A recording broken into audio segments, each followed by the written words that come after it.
اس لیے گھر سے باہر آئے ہو؟ عرض کی میرے ماں باپ آپ پر قربان جائیں، بھوک نے مجھے نکالا ہے۔ آپ نے فرمایا میں بھی اسی وجہ سے نکلا ہوں۔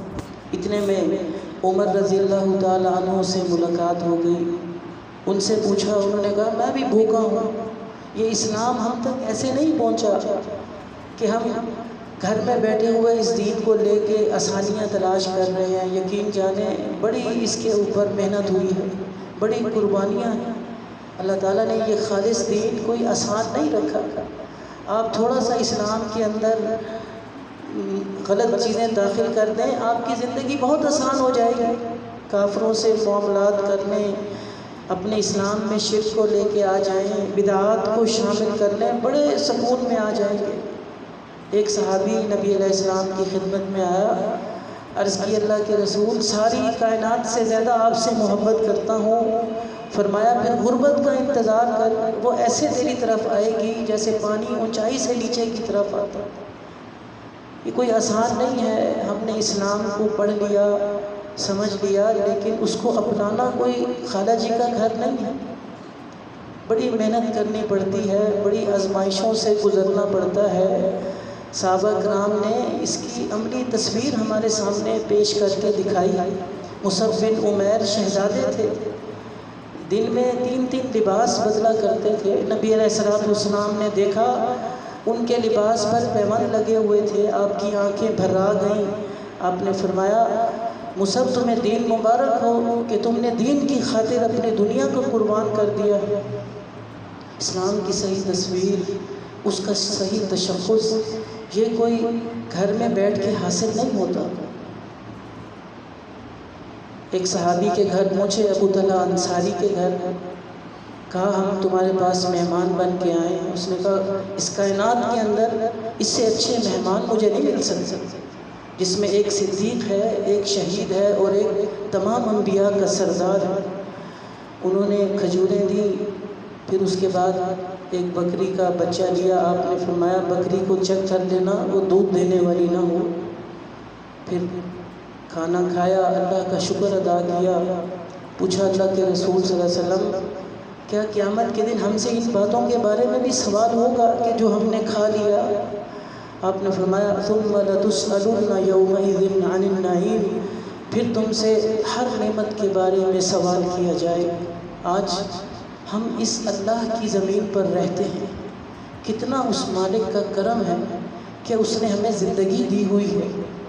یہ اس کی عنایت ہے کہ ہم سانس لے رہے ہیں۔ یقین جانیں نبی علیہ السلام کی حدیث کا مفہوم ہے جس کے گھر میں ایک دن کا راشن ہے، ایک دن کا سکون ہے، ایک دن کی رہائش ہے، ساری دنیا اس کو اپنے تمام ساز و سامان کے ساتھ عطا کر دی گئی۔ ہمارے تو گھروں کی تعداد ہی نہیں گنی جاتی، زمینوں کا کوئی شمار ہی نہیں ہے، دولت کا کوئی لمٹ ہی نہیں ہے، اتنا ہمارے پاس پیسہ ہے۔ پھر اس کے بعد ہم اسلام سے دور۔ نبی علیہ السلام کی حدیث کا مفہوم ہے کہ مجھے تمہارے اندر امیری کا اتنا ڈر نہیں ہے، غریبی کا اتنا ڈر نہیں ہے جتنا امیری کا ہے، کہ تم پیسوں کی چمک سے اللہ کے دین کو، اسلام کو دور کر بیٹھو۔ خوف اور بھوک یہ آزمائش ہے۔